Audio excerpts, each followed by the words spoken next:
Hello बच्चों, आज नया टॉपिक स्टार्ट कर लेते हैं, रिफ्रैक्शन ऑफ लाइट। ठीक है बेटा, इसके पहले हम लोग रिफ्लेक्शन ऑफ लाइट के बारे में डिस्कस कर चुके हैं, काफी प्रॉपर्टी बना चुके हैं। आज हम लोग पढ़ने वाले हैं refraction of light, refractive index, और सबसे इंपॉर्टेंट क्या है ना, रिफ्रैक्टिव इंडेक्स।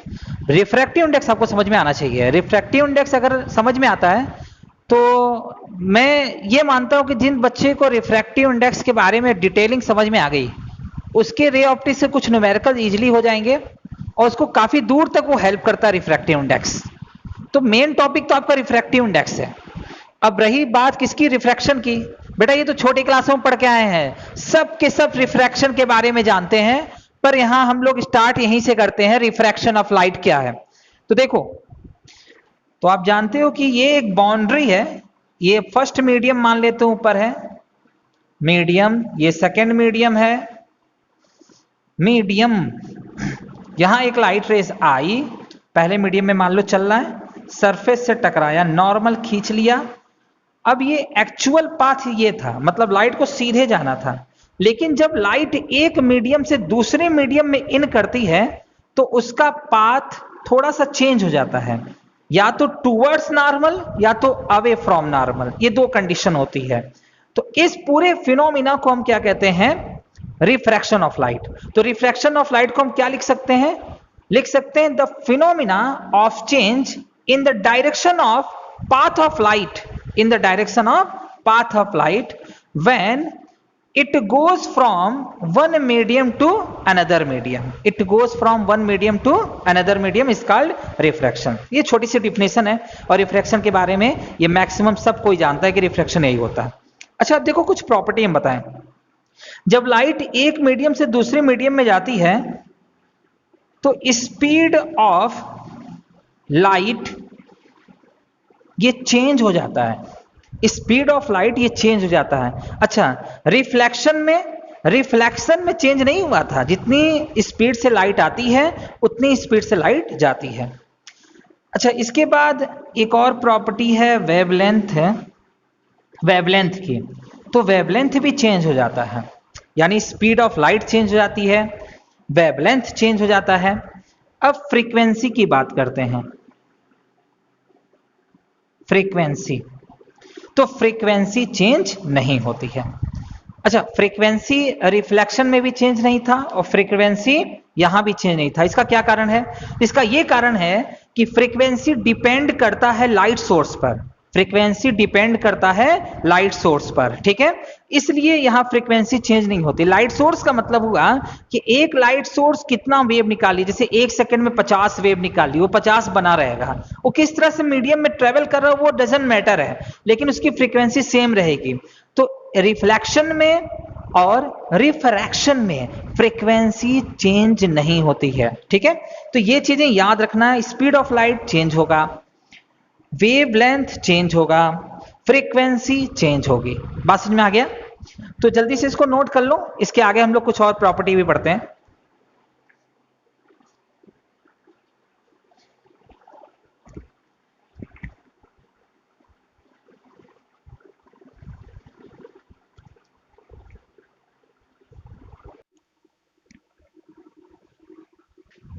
चलो भाई, अब नेक्स्ट डालो, ऑप्टिकल डेंसिटी। और ऑप्टिकल डेंसिटी को समझो, ये होता क्या है। जैसे मान लो हमारे पास दो मीडियम है, मीडियम वन, और ये जो है दूसरा मीडियम, मीडियम सेकेंड। पहले मीडियम में लाइट आई, दूसरे मीडियम में लाइट इन की। पहले मीडियम में लाइट की स्पीड v1 है और दूसरी स्पीड में लेट कर लेते हैं v2 है। दोनों की स्पीड को कंपेयर किया गया तो यहां निकला v1 is greater than v2, यानी पहले मीडियम में जो लाइट की स्पीड है वो दूसरे मीडियम से तेज है और दूसरे मीडियम में लाइट की स्पीड कम है। तो हम ये बोल सकते हैं कि पहला जो मीडियम है उसकी ऑप्टिकल डेंसिटी कम है कंपेयर टू सेकेंड मीडियम। इसका यह मतलब हुआ कि जिस मीडियम की ऑप्टिकल डेंसिटी कम होगी उसमें लाइट जो है तेजी से चलेगा, और जबकि जिस मीडियम की ऑप्टिकल डेंसिटी अधिक होगी उसमें लाइट जो है स्लो चलेगा। तो ऑप्टिकल डेंसिटी का मतलब है कि वो लाइट के लिए कितना डेंस है, लाइट की स्पीड क्या है उसमें, वो तेज चल रही है या धीमे चल रही है कंपेयर टू अदर मीडियम। अच्छा, अब ये बात याद रखना कि जिस मीडियम की ऑप्टिकल डेंसिटी अधिक होगी, ये जरूरी नहीं है कि उसका मास डेंसिटी अधिक हो, अधिक भी हो सकता है, कम भी हो सकता है। बात समझ में आ रहा है कि नहीं आ रहा है? तो मास डेंसिटी चीजें अलग हैं, मास डेंसिटी को आपको यहां नहीं लाना है, यहां ऑप्टिकल डेंसिटी है, यहां लाइट के लिए वो कितना डेंस है। बात समझ में आ रहा है?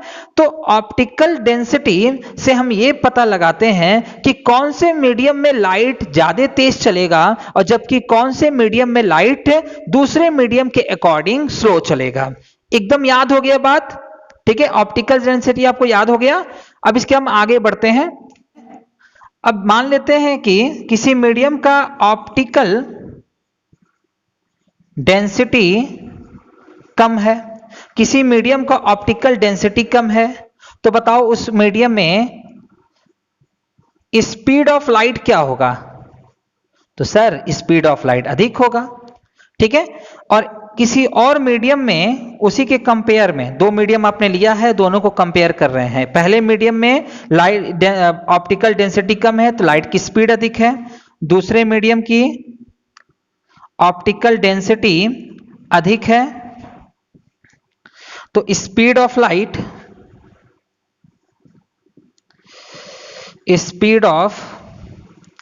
लाइट कम होगी।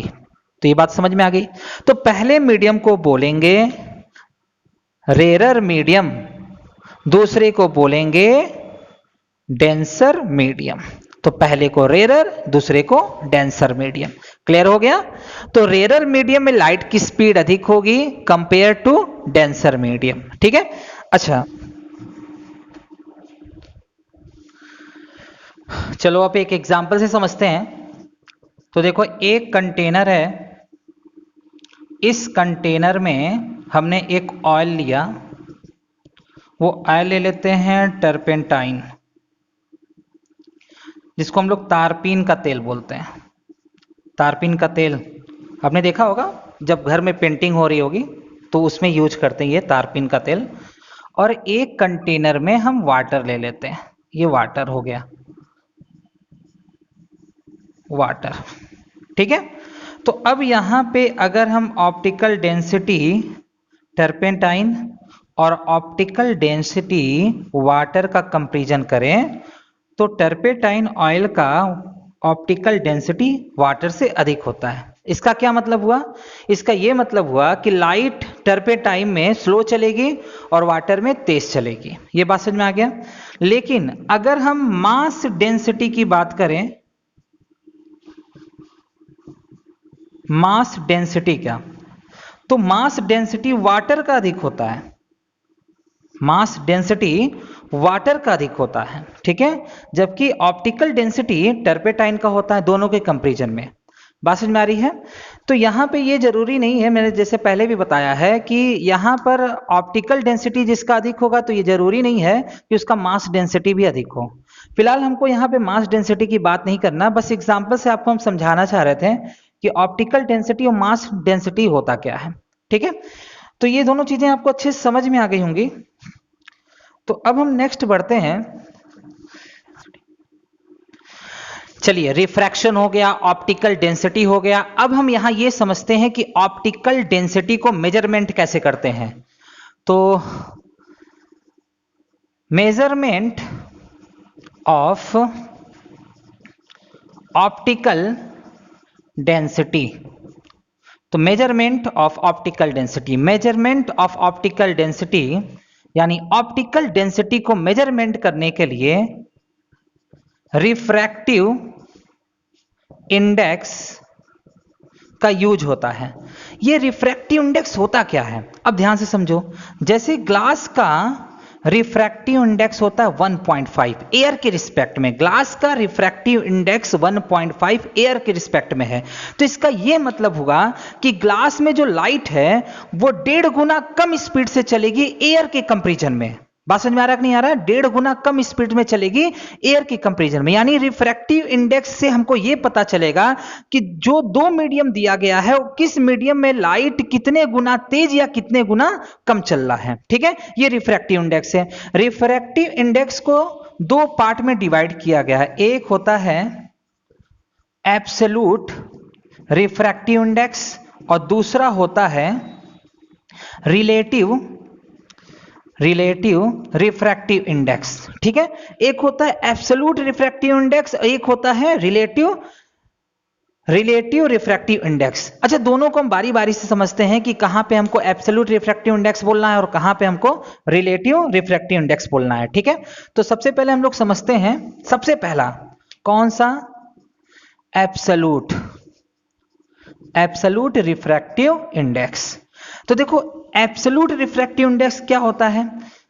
तो सबसे पहले तो ये जान लो कि रिफ्रैक्टिव इंडेक्स को म्यू और स्मॉल n से रिप्रेजेंट करते हैं, तो हम पूरे चैप्टर में म्यू से रिप्रेजेंट करेंगे। ठीक है, तो एब्सोल्यूट रिफ्रैक्टिव इंडेक्स जब हम रेशियो बनाते हैं speed of light in vacuum upon speed of light in air का, तब इसको हम लोग कहते हैं absolute refractive index mu C upon V. C क्या है? लाइट की स्पीड है वैक्यूम में। वी क्या है? एयर की स्पीड है। ठीक है, लाइट की स्पीड है एयर में, तो वी क्या है? लाइट की स्पीड है एयर में। ठीक है, तो ये हो गया एब्सोल्यूट। अच्छा, रिलेटिव, देखो नाम से ही कुछ चीजें एकदम क्लियर हो जाती हैं। रिलेटिव का मतलब क्या है कि यहां दो मीडियम की बात करेंगे, जैसे speed of light in first medium upon speed of light in second medium, दो मीडियम की बात किया गया। ठीक है, और हम इसको ऐसा लिख सकते हैं, अगर मान लो 1 म्यू 2, लाइट 1 म्यू 2 इसको लिखा जाता है, यानी पहले मीडियम से लाइट किस में इन कर रहा है? दूसरे मीडियम में। अच्छा, ये भी हमको बताता है, देखो अगर मान लो 1 म्यू 2 लिखा हुआ है तो इसको हम लोग कैसे कॉल करेंगे कि जो लाइट रेज है वो पहले मीडियम से किस में जा रही है? दूसरे मीडियम में जा रही है, पहले से दूसरे में जा रही है, तो V1 अपॉन V2 इसको लिखा जाएगा। बात समझ में आ रहा है कि नहीं आ रहा है? इसी तरह अगर म्यू 2 म्यू 1 लिखा हुआ है तो लाइट रेज जो है दूसरे मीडियम से पहले मीडियम में जा रही है, तो इसको पढ़ेंगे क्या? तो इसको हम लोग कॉल करेंगे, इसको रिफ्रैक्टिव इंडेक्स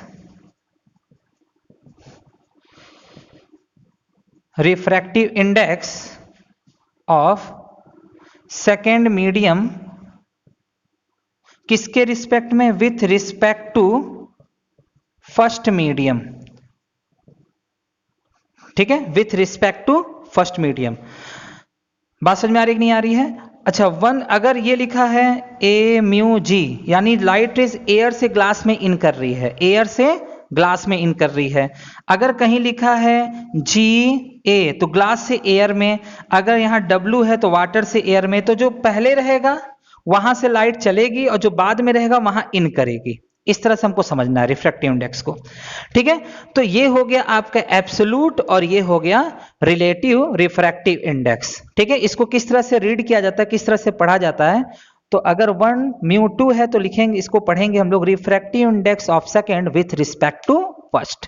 ठीक है, तो नोट कर लो, इसके आगे अब कुछ इंपॉर्टेंट डेरिवेशन है, उस डेरिवेशन को भी हम लोग बनाते हैं। जल्दी से नोट कर लो पहले। चलो अब इसके आगे देखो, मान लो एक मीडियम दिया हुआ है। ठीक है, ये मीडियम फर्स्ट है और ये मीडियम सेकंड है। अब यहां पर एक लाइट आई और मीडियम 2 में इन किया, तो लाइट की फ्रीक्वेंसी f है। इंटर करने के बाद ये रिफ्रैक्टेड रे हुआ, ये इंसिडेंट रिफ्रैक्टेड, तो रिफ्रैक्टेड की भी फ्रीक्वेंसी कितनी होगी? f, क्योंकि फ्रीक्वेंसी में कोई चेंज नहीं होता। ठीक है, अच्छा, इस लाइट का हम लेट कर लेते हैं कि वेवलेंथ जो है लैम्डा है और यहाँ जो लाइट की वेवलेंथ है लैम्डा डैश है, क्योंकि हमें पता है कि रिफ्रैक्शन के केस में लाइट की वेवलेंथ चेंज हो जाती है। तो पहले मीडियम में लाइट का वेवलेंथ है लैम्डा और दूसरे मीडियम में लाइट की वेवलेंथ है लैम्डा डैश। ये क्लियर हो गया। एक और चीज लेट कर लेते हैं, यहाँ लाइट की स्पीड है v1 और यहाँ लाइट की स्पीड है v2 और लाइट पहले से दूसरे मीडियम में इंटर कर रहा है। तो अब हम इसका रिफ्रैक्टिव इंडेक्स लिखना हो तो कैसे लिखेंगे, वो भी रिफ्रैक्टिव इंडेक्स रिलेटिव, एब्सोल्यूट नहीं रिलेटिव। तो पहले से दूसरे मीडियम में जा रहा है तो लिखेंगे 1μ2, ठीक है, 1μ2 और रिलेशन हम जानते हैं ये v1/v2 होता है। ये बात समझ में आ गई। अच्छा, आपको ये भी पता है कि स्पीड इक्वल टू हम लिख सकते हैं λ/t और या v इक्वल टू λf, जहां f क्या है, फ्रीक्वेंसी है, ठीक है। तो इस पूरे फॉर्मूले को हम चेंज कर सकते हैं 1μ2 इक्वल v1 की वैल्यू λf/v2 की वैल्यू λ-f। फ्रीक्वेंसी तो चेंज नहीं होगी तो फ्रीक्वेंसी कैंसिल हो गया, 1μ2 इक्वल टू λ/λ-, ठीक है। तो λ' क्या है, तो λ' रिफ्रैक्टेड लाइट की वेवलेंथ है, रिफ्रैक्टेड लाइट की वेवलेंथ। तो मैं इसको इधर कर लेता हूं, तो λ इक्वल टू 1μ2। तो ये एक और रिलेशन हमारा आया। तो अगर ये पूछता है कि किसी मीडियम में जब लाइट इंटर करती है तो उसका वेवलेंथ क्या होगा, तो ये आप फॉर्मूला तुरंत वहां लगा देंगे, ठीक है। अच्छा, एक एग्जांपल हम आपको लेकर बताते हैं। एग्जाम्पल है, एक एग्जाम्पल आपके स्क्रीन पे आने वाला है। तो देखो एक स्क्रीन पे आया हुआ, इसमें लिखा है कि मोनोक्रोमेटिक लाइट है जिसकी वेवलेंथ है 589 नैनोमीटर, 589 नैनोमीटर मोनोक्रोमेटिक लाइट है, ठीक है।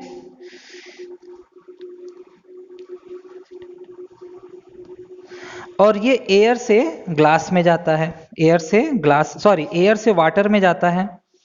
If the refractive index of water 1.33, तो वाटर का रिफ्रैक्टिव इंडेक्स एयर के रिस्पेक्ट में दिया हुआ है, एयर के रिस्पेक्ट में वाटर का रिफ्रैक्टिव इंडेक्स 1.33 दिया हुआ है, ठीक है। और इसमें हमको वेवलेंथ निकालनी है, फ्रीक्वेंसी निकालनी है, स्पीड ऑफ रिफ्रैक्टेड रे निकालना है, ठीक है। इतनी बात तो समझ में आ गई। तो सबसे पहले हमको क्या निकालना है, वेवलेंथ निकालना है। तो अगर हमको सबसे पहले वेवलेंथ चाहिए तो वेवलेंथ का हम फॉर्मूला इजीली रख सकते हैं, λ' इक्वल टू λ/1μ2। तो म्यू भी लिख सकते हैं या ये वाला a/μw, ठीक है, ये दिया हुआ है। अब यहां पे ध्यान दो, λ' की वैल्यू जो है 589 नैनोमीटर है, तो 10⁻⁹ मीटर, और जो म्यू की वैल्यू होगी, म्यू की वैल्यू यहाँ पे है 1.33। सॉल्व कर लेंगे, यही आपका आंसर हो गया। तो लैम्डा की तो वैल्यू निकल गई। और इसमें स्पीड पूछा है, फ्रीक्वेंसी स्पीड ऑफ लाइट पूछा हुआ है, ठीक है। तो इसको हम लोग कैसे निकालेंगे, अब ध्यान दो। अब देखो हम स्पीड कैसे निकालेंगे, तो ये फॉर्मूला हमको पता है कि c/v, तो v इक्वल टू c/μ। तो v इक्वल टू c की वैल्यू 3 × 10⁸ और जो म्यू की वैल्यू है 1.33 मीटर पर सेकेंड, ठीक है। अच्छा, क्वेश्चन में रिफ्रैक्टेड रे की फ्रीक्वेंसी भी पूछा है, तो फ्रीक्वेंसी के लिए formula v equal to λf। तो लैम्डा नहीं रखना है, रिफ्रैक्टेड है, रिफ्रैक्टेड के लिए हम लोग लेट किए λ'। तो frequency f equal to v/λ'। सबकी वैल्यू रखेंगे, v की वैल्यू यहां से मिल जाएगी, λ' की वैल्यू यहां से मिल जाएगी, इसको रखेंगे तो आंसर आपका हर्ट्ज में आ जाएगा, ठीक है। तो यूजफुल फॉर्मूला है, अच्छे से याद कर लो, आगे भी चल के इसका काम पड़ेगा, ठीक है।